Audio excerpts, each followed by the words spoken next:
오늘은 출애굽기 7장부터 10장까지 10가지 재앙에 대해서 말씀을 준비했습니다. 출애굽기 7장 1절부터 7절 말씀 교독하겠습니다. 여호와께서 모세에게 이르시되 볼지어다 내가 너를 바로에게 신같이 되게 하였은즉 내 형 아론은 내 대역자가 되리니 내가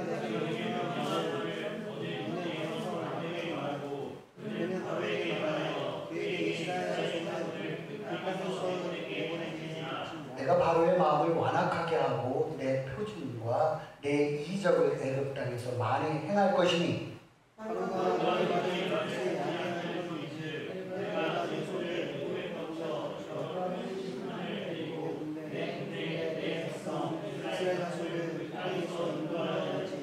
내가 내 손을 애굽 위에 펴서 이스라엘 자손을 그 땅에서 인도하여 낼 때에야 애굽 사람이 나를 여호와인 줄 알리라 하시매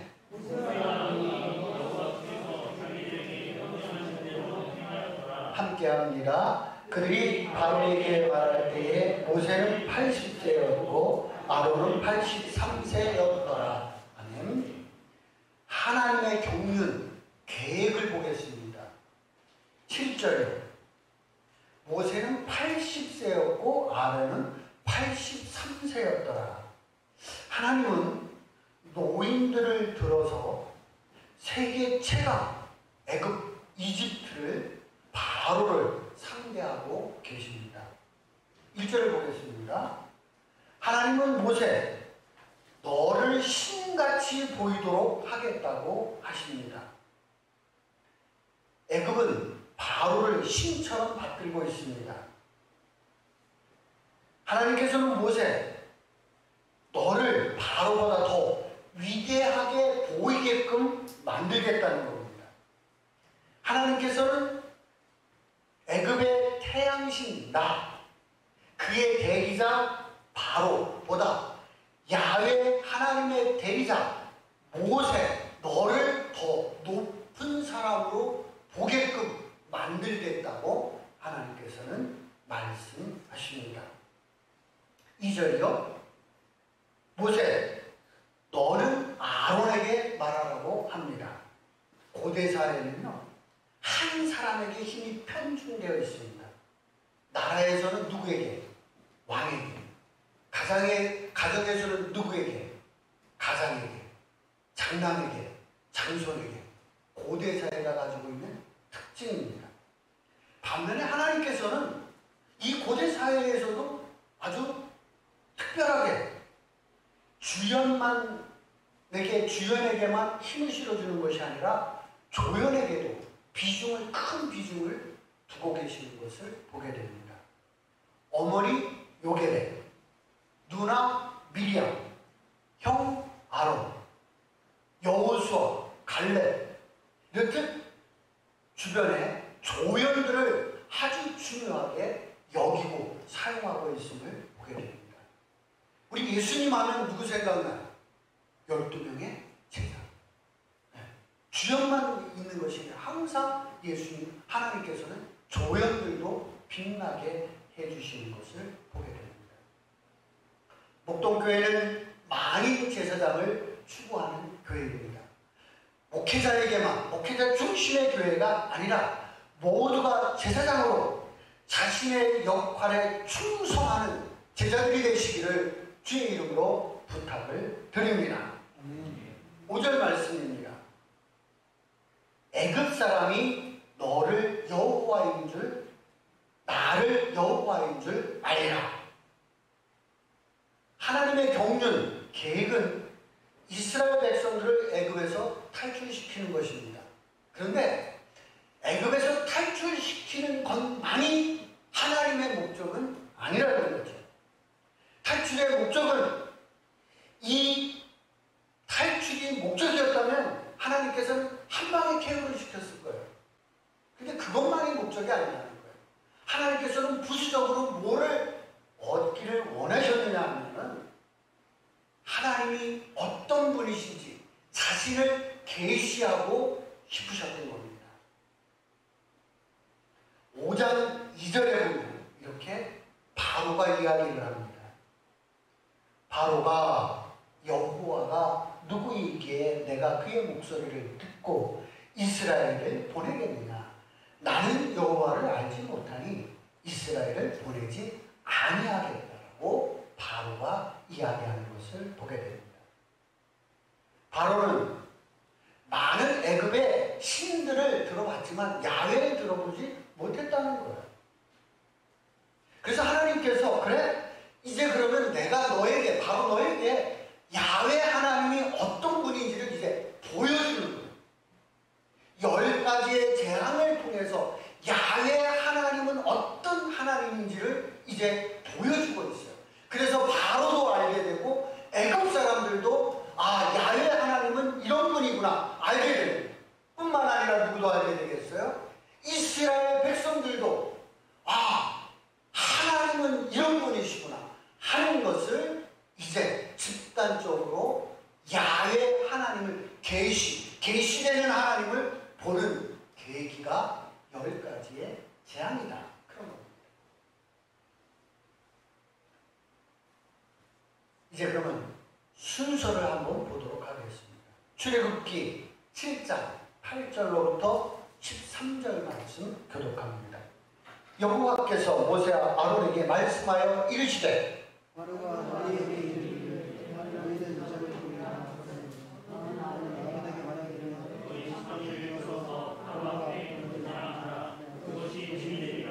모세와 아론이 바로에게 가서 여호와께서 명령하신 대로 행하여 아론이 바로와 그의 신하 앞에 지팡이를 던지니 뱀이 된지라. 아론도 군인들과 술사들을 부르매 그의 술사들도 그들의 술로 그와 같이 하되 각 사람이 지팡이를 던짐에 뱀이 되었으나 아론의 지팡이가 그들의 지팡이를 삼키니라. 그러나 그의 마음이 가득하여 그들의 말을 듣지 아니하니 여호와의 말씀과 같더라. 9절 말씀 보겠습니다. 하나님께서는 아론의 지팡이를 던져서 뱀이 되는 기적을 행했습니다. 11절 보겠습니다. 바로도 현인들과 마술사를 불러서 뱀을 만드는 마술을 하게끔 만듭니다.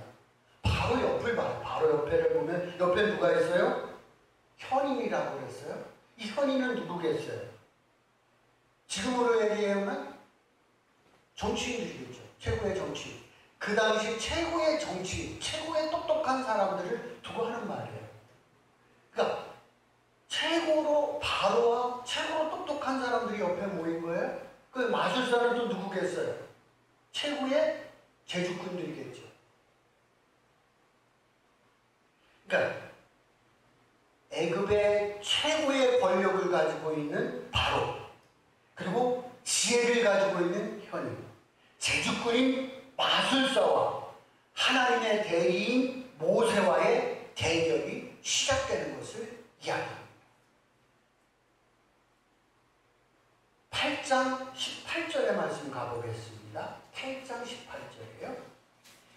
요술사들도 자기 요술로 그것을 행하여 이를 생기게 하려 하였으나 못하였고 이가 사람과 가축에게 생긴지라. 마술사들도 두 번째까지는 모세를 따라서 합니다. 그런데 세 번째는 따라하지 못했다는 겁니다.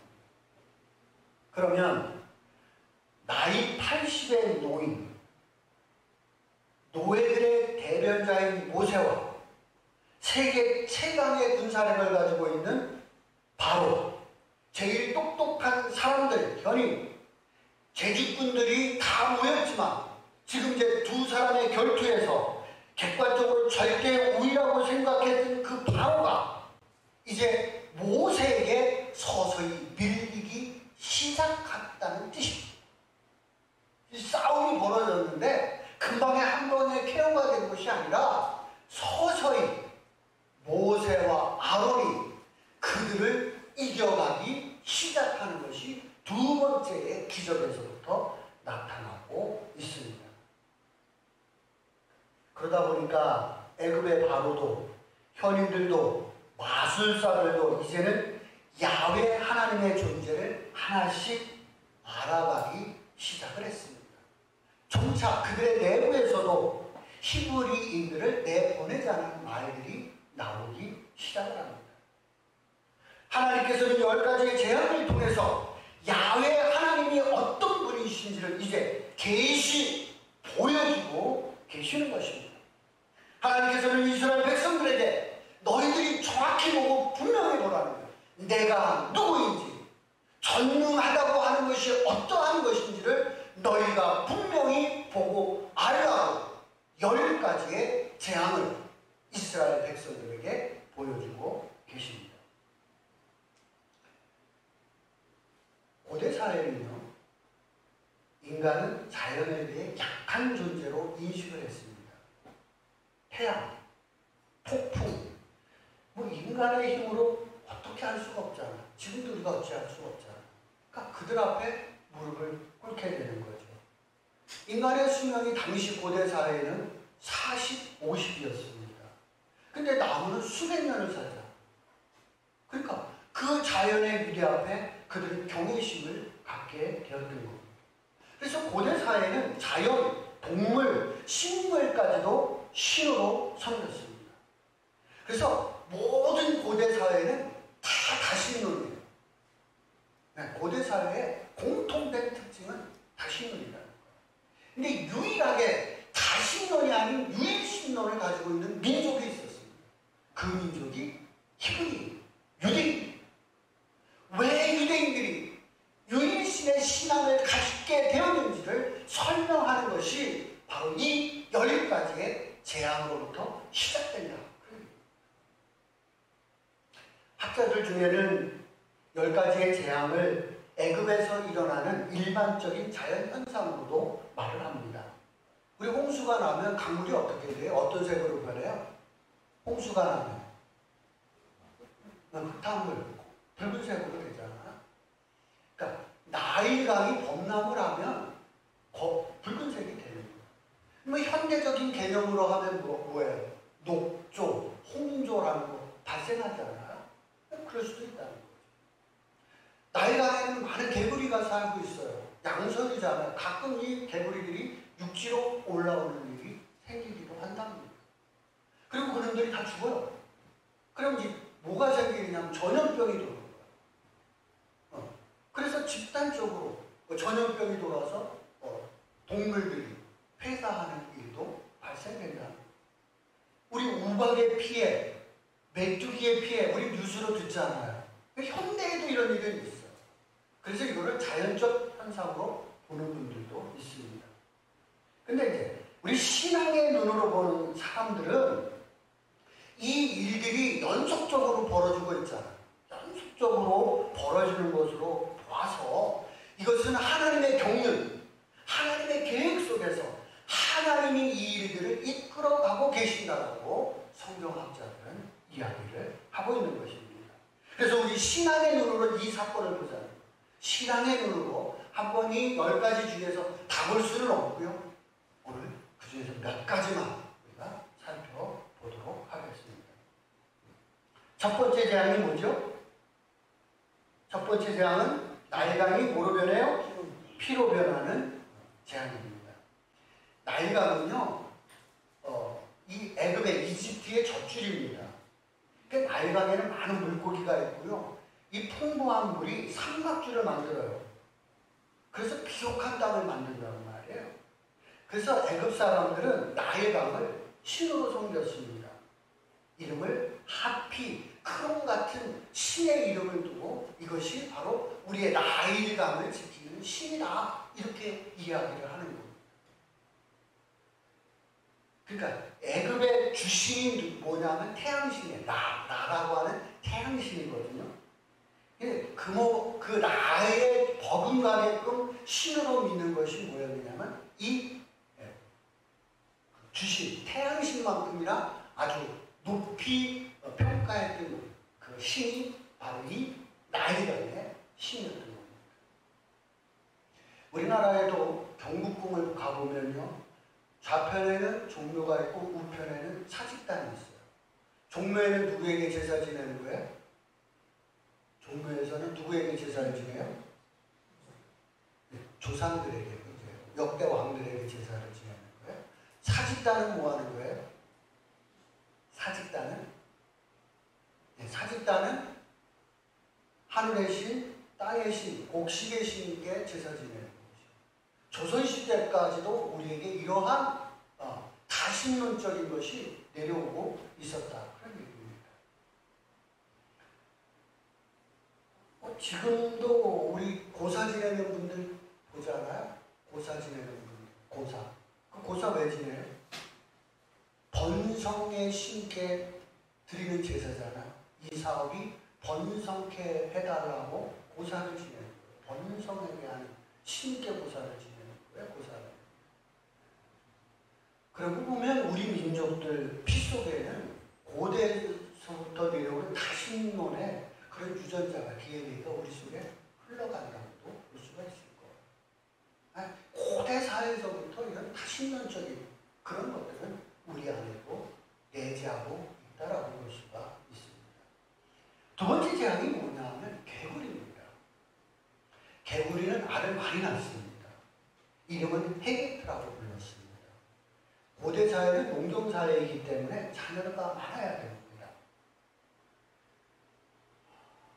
그래서 개구리를 신호로 섬겼어요. 뭐 이런 거를 신호로 섬겼을까 그러겠지만 고대 사회에서는 간절했던 거예요. 자식들에 대해서. 우리 어머님들도 아들 낳게 해달라고 막 빌고 그랬잖아.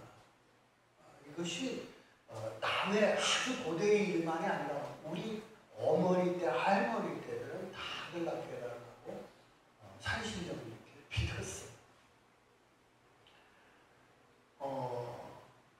우리 이제 절 사찰에 가보면 칠성각이라고 하는 것이 있습니다. 칠성당이라는 것이 있습니다. 이거는 불교와 아무 상관이 없는 토속 종교 때 그게 절 안으로 들어온 거예요. 그게 뭐냐? 칠성당이라는 게 말 그대로 북두칠성을 섬기는 거예요. 북두칠성. 북두칠성은 별이 어떻게 해요? 봄, 여름, 가을 항상 떠 있잖아요. 그래서 그 봄, 여름간 떠 있는 그 북두칠성께 비는 거예요. 내 자식들이 잘 되기를, 우리 가정이 무탈하기를 빌기 위해서 고대서부터 내려오는 그 토속신앙을 불교의 사찰에다가, 그래서 대웅전 옆에 그쪽 뒤쪽에는 그 칠성각이라고 하는 칠성당이라고, 또 내지는 삼성당이라고 하는 당을 지어놓은 것을 우리가 볼 수가 있습니다. 그러니까 우리에게 토속적으로 내려오는 것이 여전히 우리들 속에 계속 우리 애굽에만 있었던 것이 아니라 우리 안에도 피 속에 이런 것들이 흘러가고 있었다. 그런 얘기입니다. 다섯 번째 재앙이 뭐냐면요, 이 가축에게 내리는 재앙이었거든요. 애굽에서는 소를 신으로 섬겼습니다. 특별히 힘센 황소를 좋아했습니다. 황소의 신의 이름은 아피스입니다. 출애굽기 32장에 보면 모세가 시내 산에 올라가는데 내려오지 않아요. 그러니까 밑에서 아론이 뭐를 만드냐면 금부치를 갖다가 녹여서 뭘 만들어놨어요? 금송아지를, 송아지를 만들어요. 이것이 하나님이다라고 이야기를 하고 있습니다.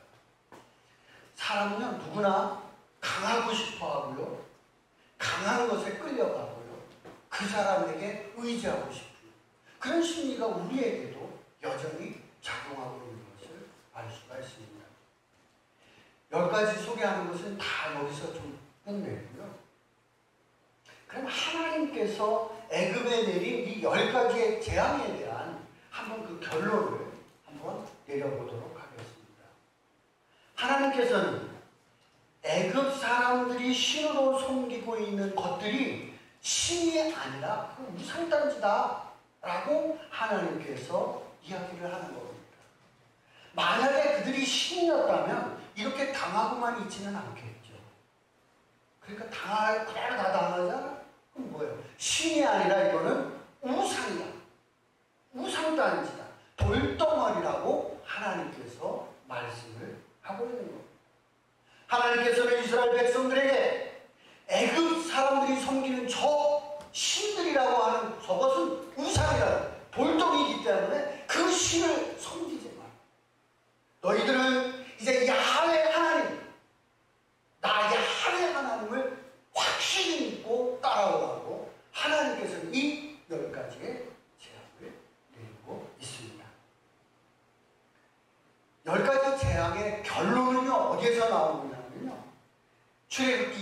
20장에 나옵니다. 출애굽기 20장 1절에서부터 8절까지 말씀을 교독하도록 하겠습니다. 하나님이 이 모든 말씀으로 말씀하여 이르시되 나는 너를 내가 공주였던 집에서 인도하려니 하나님 여호와니라. 너는 나 외에는 다른 신들을 내게 두지 말라. 너를 위하여 네 우상을 만들지 말고 또 위로 하나님의 것이나 다른 땅에 있는 것이나 땅 아래 물속에 있는 것에 어떠한 우상도 만들지 말며 그것들에게 절하지 말며 그것들을 섬기지 말라. 나 네 하나님 여호와는 질투하는 하나님이신즉 나를 미워하는 자의 죄를 갚되 아버지로부터 아들에게로 3대까지 이르게 하거니와. 나는 사랑하고 내 영혼을 자기들에게 3대까지 이르를 베푸느니라. 너는 네 하나님 여호와의 이름을 망령되게 부르지 말라. 여호와는 그의 이름을 망령되게 부르는 자를 죄 없다 하지 아니하리라. 아멘. 애굽인들은 바로를 신으로 여겼습니다. 받들었습니다. 하나님께서는 바로의 두 손과 두 발을 다 들게만 항복하게끔 만들었습니다. 하나님께서는 애굽인들이 바로를 신으로 섬기고 있는 것들을 이제 바로는 인간이다 라고 하나님께서 바로의 실체를 보여주셨습니다. 애굽인들은 자연의 태양, 나일강, 동물, 식물 등을 신으로 섬기고 있었습니다.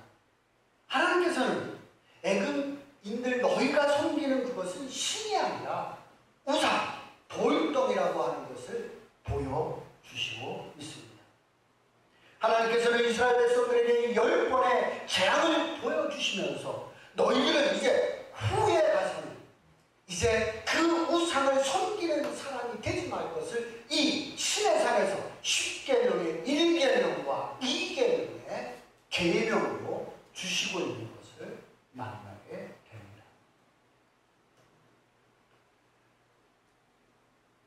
6절 나를 사랑하고 내 계명을 지키는 자에게는 1000대까지 은혜를 베푸는다.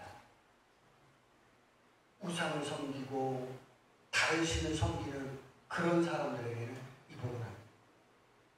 하나님께서 말씀하시고 내가 진실로 내가 그런 우상에게 절하지 않고 나를 야훼로 하나님으로 확실히 믿고 의지하고 따라오는 사람에게는 내가 1000대에 이르는 복을, 은혜를 너에게 주겠다라고 하나님께서 우리에게 계명, 약속하셨습니다. 적용입니다. 그럼 이 우상 숭배는 고대에만 있고 현대에는 없는가? 5절에 보면 우리가 절하고 섬기는 것이 진짜 우리에게는 없는가? 그런 생각을 해봅니다. 오늘 나의 삶, 내 주변에는 이런 우상이 없는가? 맥킨토시는 그런 말을 했어요. 저는 이 말에 참 공감이 가더라고요.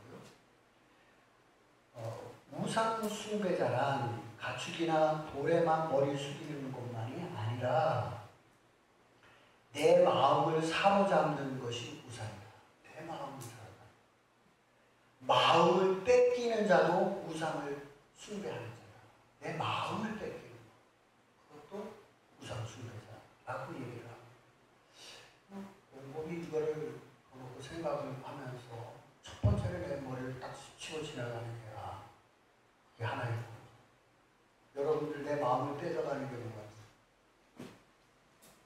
저는 돈이 먼저 스쳐 지나갔어요. 내 마음을 빼앗는 재물, 돈이다. 돈에 우리는 마음을 빼앗깁니다. 돈이 생기는 일이라면 무엇이든지 하려고 합니다. 돈이 나쁜 것은 아니지만 고대 사람들이 자연 앞에 무릎을 꿇었듯이 현대인들은 돈 앞에 마음도 뺏기고 무릎도 꿇는 것을 보게 됩니다. 예수님께서는 10계명을 2계명으로 압축하셨습니다. 하나님을 사랑하고 이웃을 사랑하는 것입니다. 지금 교독했던 출애굽기 23 1절에서부터 8절까지의 말씀, 10절까지의 말씀, 하나님의 사랑에 대한, 하나님을 어떻게 사랑하는 것이 하나님을 사랑하는 것. 신을 다루시는 섬기지 않고, 우상을 섬기지 않고, 하나님의 이름을 망령되이 일컫지 않고, 안식일을 거룩히 지키는 것이 하나님을 사랑하는 것이다 라고 예수님께서 이것을 압축해서 하나님 사랑으로 표현하고 있습니다.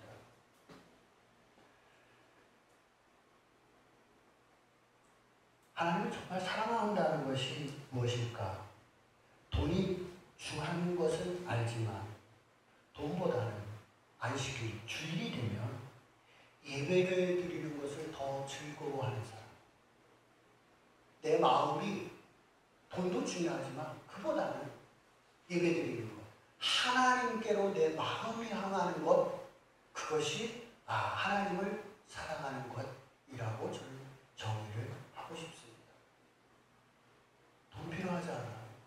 그렇지만 주일이 되면, 적어도 주일이 되면 다 위로하고 하나님께 와서 예배드리는 이것을 즐거워하는, 그것이 하나님을 사랑하는 것이라고 저는 생각합니다.